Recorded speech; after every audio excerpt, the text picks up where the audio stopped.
સોનાના દાગીના પર હોલમાર્ક પ્રમાણપત્ર મેળવવા અને ભારતીય માનક બ્યુરોની કાર્યપ્રણાલીની જાણકારી સમગ્ર કચ્છના જ્વેલર્સને મળે એ હેતુથી જ્વેલર્સ જાગરૂકતા સેમિનારનું આજરોજ ગાંધીધામ હોટલ અરમાયા મધ્યે આયોજન કરવામાં આવ્યું। પ્રારંભે કચ્છ બુલિયન ફેડરેશનના પ્રમુખ રાજેશભાઈ પાટડિયાએ શબ્દોથી સ્વાગત કર્યું।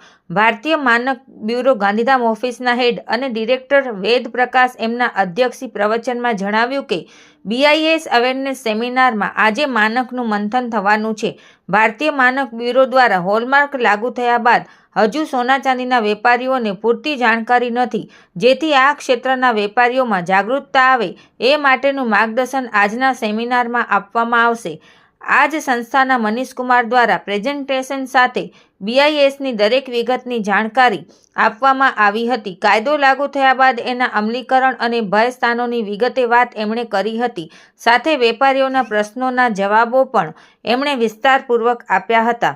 આજના કાર્યક્રમમાં ભુજથી IPP જગદીશભાઈ ઝવેરી, અંજારથી સોના ચાંદી એસોસિએશનના પ્રમુખ કમલભાઈ સોની, KBF ઉપપ્રમુખ દિલીપભાઈ પાટડિયા અને એમની ટીમ, ભચાઉથી પ્રમુખ ગિરીશભાઈ સોની અને ટીમ, મુન્દ્રાથી પ્રમુખ રાજેશભાઈ પાટડિયા અને ટીમ, રાપરથી મંત્રી નયનભાઈ સોની અને ટીમ, માંડવીથી IPP રશ્મિકાંતભાઈ ઝીંઝુવાડિયાએ હાજરી આપી હતી।